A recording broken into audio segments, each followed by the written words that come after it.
I remember back in the 70s or thereabouts, when people were sort of delving into psychedelics and smoking weed and sitting around in enclaves chatting about the nature of reality, that our old friend Robin Williams, one of my very favorite comedians, put out a record which he was sort of euphemistically referring to the nature of reality as a concept. In fact, as he called the whole thing reality, what a concept. And I thought, wow, how unique and interesting. And I bought that record and thought on it. And it had a lot of interesting insights in it, most of them done tongue in cheek, of course, in the great comedic style of Robin Williams. And I knew that he had been on lots of trips, and so he had delved into a lot of the nether reaches, so to speak, of the nature of reality. And then Jane Roberts came out with the book, Nature of Personal Reality. A very fascinating lady who lived up in, as I recall, Elizabeth, New Jersey, and with her husband, and had a group, and they would all get together, and she would go into these deep, uh, unconscious trances in which she had no awareness of what she was doing or saying, but when she was in this um, totally unconscious state, this entity or personality, whichever you choose, came through her and talked about the nature of personal reality and shared some really fascinating insights. One of the things that he said that I found most engaging was the concept of you create your personal reality. You create it by the way in which you see it. So in my own mind, it coined a kind of adage or phrase that seemed to make a lot of sense to me. Is what you see is what you get, because what you see is where you're at, because where you're at is where it's at. What you see is what you get, because what you see is where it's at. In other words, it's all at where it is that you're at when you're at that particular place that you're apperceiving and calling reality. It's the subjective perception of it, the actual experience that you're having personally. So you're experiencing it as you see it, and so I began to realize that what some other people who were doing lots of research in the nature of consciousness were saying is that there are as many different kinds of consciousnesses or interpretations of what is conscious and hence what is real as there are individuals or sensory neural pathways to apperceive it. And there, you can see that if you examine any of the different kinds of species that are out there and compare them with what humans apperceive and call reality. Because, for instance, a wolf, just from the smell of urine, can actually detect, according to people who research wolves, 75 different things about another species, or another dog, or another canine, or another wolf, whatever. The idea is that it's tuning into them at a different level. Same thing can be said about dolphins, for example. And by the way, dolphins have brains which are more than 5% larger than human brains. They work differently because they work off of different centers. One of the centers that they work off more in comparison to ours, which tends to work off more of the sight and and its integration within the brain itself and that whole imaginary realm, is that they work really deeply with the auditory realm. So uh, some researchers say they have enhanced echolocation senses. They can locate a specific item that they send out, what we would term radar type waves. In other words, frequency waves that they send out intentionally with these little clicks that they're doing through their blowholes. And they send these noises out, and when they hear them bounce off of different things, they not only get in quick, unique kinds of insights about where they're traveling as they uh, swim, as it were, through the deep, murky water of the ocean, but they also get pictures. Apparently, some of the pictures, and I would assume, that are quite integrated and quite deep. Who knows? They could be seeing things that, uh, compared to our meager range of hearing, uh, could be inner pictures of the creatures and also structural things, as well as picking up on what we might even call mind reading. They might be actually reading what's going on within their inner psyche, because it's all done on a frequency level. And as I said in my book, Psychic Antenna, we reach out and make contact with the world through our psychic antenna. We're not aware of that. Most people aren't aware. I'm quite aware. I shouldn't say we, because I've been very privy to it and using it from over 40, 50 years. You know, I did readings for over 40 years, which I had tuned into other people's psyches, which means feeling their frequencies and trying to interpret without them necessarily telling me what it is that they wanted to share with me, and also what it is they needed to know about themselves, things that were quite unconscious to them, and things that I had to delve into and use my own what neuroscientists might call frequency analyzer, which is an ability that we have in our brains to analyze frequencies. And we can do it holographically, by the way. We can reach out and in a very integrated, synergistic sense, make contact with other creatures and other life forms and other dimensions and other worlds, so to speak. And when I say this, holographically, I mean, I think of the universe as a hologram. Okay, let's put it down as it is. It's basically, I believe, as Michael Talbot said in the Holographic Universe, that we are a part of a huge hologram where the whole is in every part and the part is in every whole, which means that every part is connected even though it may seem separate. And it's connected to this inner conjugation of waves that takes place when our own laser of consciousness reaches out and interconnects with someone else's waves, or something else's waves, or just the cosmos in general. You know, like the Schumann waves of the planet itself. It makes contact with those waves and it gets information, integrates that into our daily consciousness, and what emerges is perhaps only fragments of that.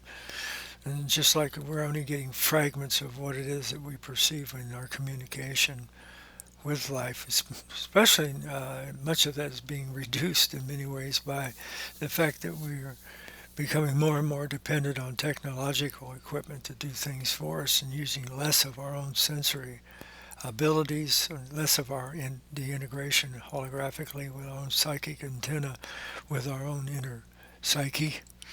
And so the world is while we're becoming more immersed in it in many different ways, scientifically speaking, we're becoming more fragmented from it. That kind of fragmentation is something that I'm concerned about, because We can see a lot of this in the way that we interact with nature, with the planet, with the climates that affect our lives, um, that come back at us to bite us when we don't pay enough and deeper attention to what it is that it's saying to us, merely because we're listening in our own particular ways and not really hearing what it's saying. And that's one of the keys to really deep listening from a psychic level, is to tune in to uh, other people, other creatures, other dimensions, by learning to hear in a more of a expanded way, so that your frequencies are not interfering as much and conjugating at a very lower level with all the different waves that's coming into you. You're missing a lot of that information. And just to give you an example, as I did before, uh, your pets at home pick up on a lot of different stuff and sense things. Cats, for example, uh, will jump and look startled and run, and you may wonder what in the world scared that crazy cat. And you can't see it or sense it, but something from another frequency level uh, frightened it or alarmed it or made it very conscious just for a moment that something else is going on around. And I'm sure part of its own startled state comes from the fact that it probably uh, is wondering in some ways why it is that you don't see it or sense it too. The dogs does it too. Our dogs, thank God for our dogs, huh? Because if it wasn't for our dogs, uh, robbers, thieves, criminals, all kinds of weirdos might sneak up on you. They bark because they sense and they pick up on what is strange about them, something that's different. They're picking up different frequencies. They're picking up different kinds of psychic patterns, and they're also picking up a lot of intent there. They can pick up your intent when you look at them.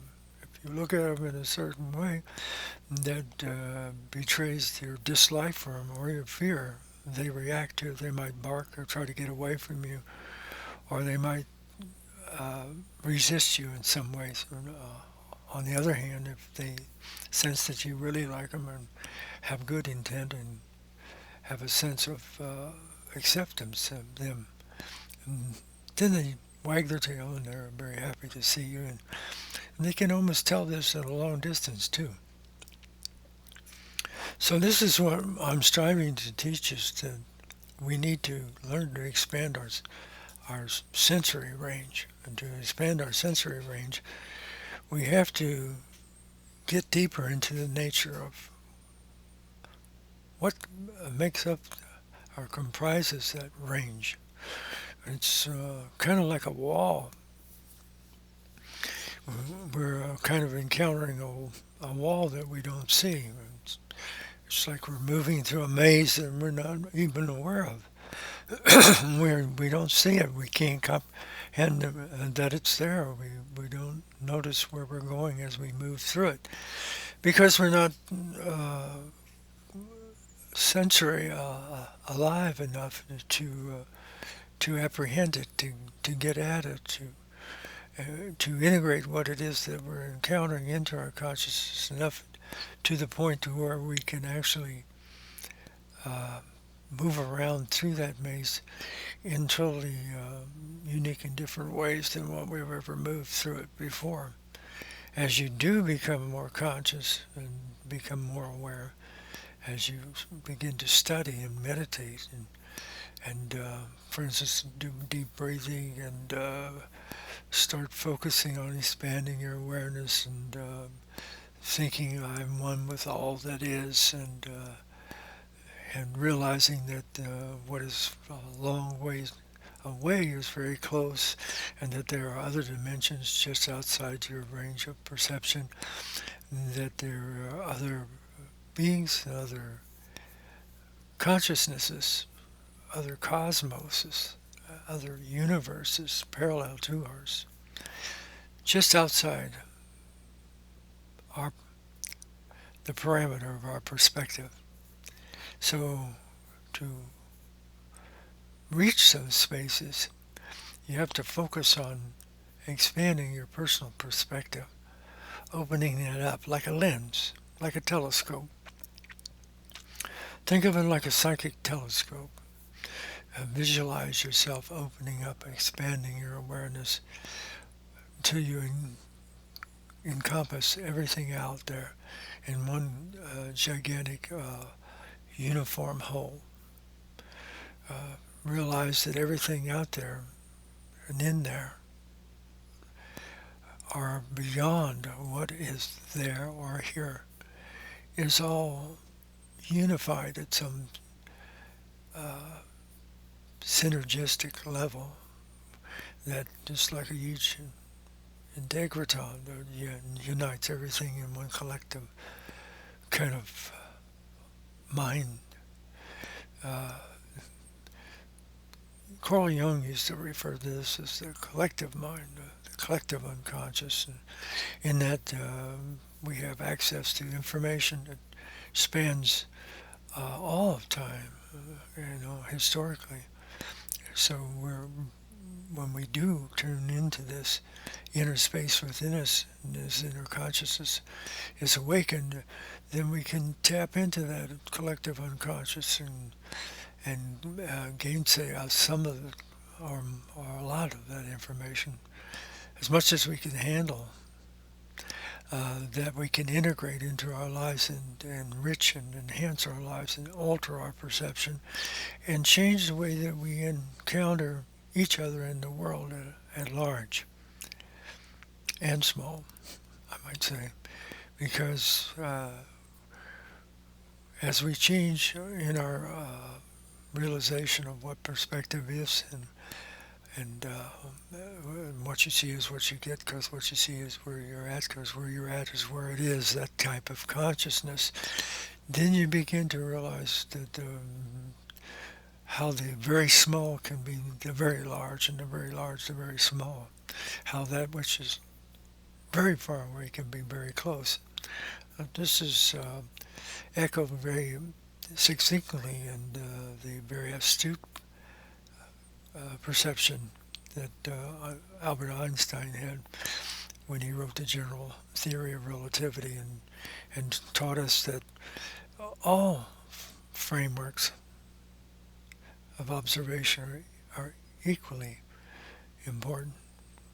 That it's all relative to where it is that you're at and how fast you're moving through your particular reality as to where you're at in relationship to what it is you see or experience. And again, when we're talking about acceleration here, or velocity, or velocity is the speed in which you move in a general sense, or time sense, to your reality. And of course, everybody and everything moves at a different time rate. Even though we may collectively think that we're moving at this diurnal nocturnal rate that we experience in that 24-hour cycle that we call a day and night. But in reality, we're all experiencing it at our own time rate. So velocity is our own speed. When we alter that consciousness or frequency, that's acceleration. And when we accelerate, all the parameters of the formula here changes. Time, space are altered by acceleration, by your relative and or frequency. Simply, frequency is your rate of velocity, and the change is your acceleration, how quickly you change and when you change. And then you change them, in that sense, the channels of your perception. So as you change your frequencies, you change your perception. As you change your perception, you change your accessibility to other levels of consciousness. You change the parameters of your sensory connection to the world, and you integrate the information in a totally different kind of way. When you do, you apperceive other dimensions and other times and spaces in a totally unique and different way from what you experience. Your everyday reality might seem quite mundane. I mean, you see everything is quite normal around you. Nothing seems to change very much. Not until you have an alteration of consciousness. When you have an alteration of consciousness, and your sensory range is expanded, your awareness is heightened, and your availability to other frequencies is experienced, then you are able to move into other dimensions of experience, other degrees of time and other spaces. Just like people who experience different alterations of consciousness with various kinds of consciousness expanding or enhancing drugs, psychedelics, or sacred roots or herbs, whatever you want to call them, the things that they use to tap into these other dimensions. Now, all these other dimensions are available to us on everyday level if we want to take the time to develop our abilities to tap into these areas without any kinds of dependence on any kinds of external or internalized ingested stimulants, catalysts, things that activate these places. Sure, they'll activate them in a short-term way, but they do come at a cost. There is a debt to be paid. And anytime that you take a shortcut with the brain,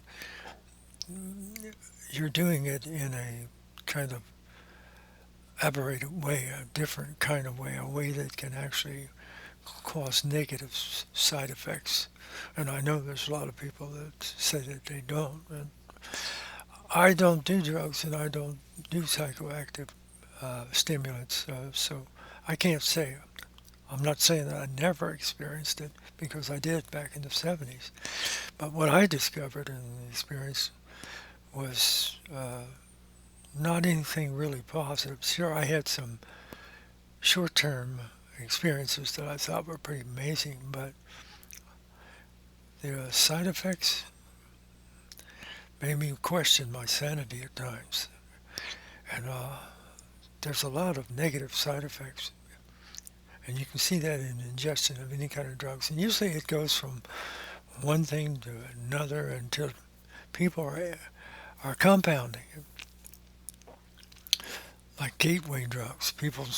They move from marijuana to LSD to other kinds of psychoactive plants, mushrooms, ayahuasca, peyote, and they keep compounding. They have to go to stronger and stronger things. They're looking for deeper and deeper experiences. But as I said, they will give you temporary, short-term kinds of payoffs, but the cost in the long run can be quite drastic. Some people have ended up in mental institutions doing it. And not only that, but there's other kinds of negative health side effects that, like the breaking down and deterioration of the neurological system, respiratory, heart, kidneys. There's a lot of different side effects that are not good. So that's why I recommend taking a natural path. Do your breathing meditation, study, work on the enhancement of your consciousness, realize that you can apperceive these other dimensions, study books. I recommend my own Psychic Antenna, for example, because Psychic Antenna teaches you how to tune in, turn on your inner antenna, and listen to the information coming through it. When people do that, then they experience other realities, other dimensions, get insights that are incredible. And this is what happens on a very short-term level too, with people who say accidentally walk around a corner in time space and see a Bigfoot.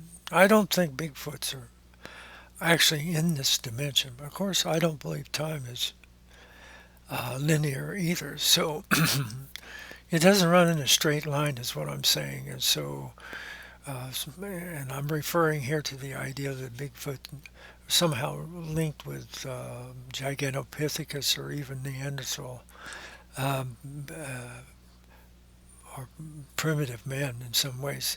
He could come from a totally different dimension, totally different world, cosmos, parallel universe, if you will, and step in and out.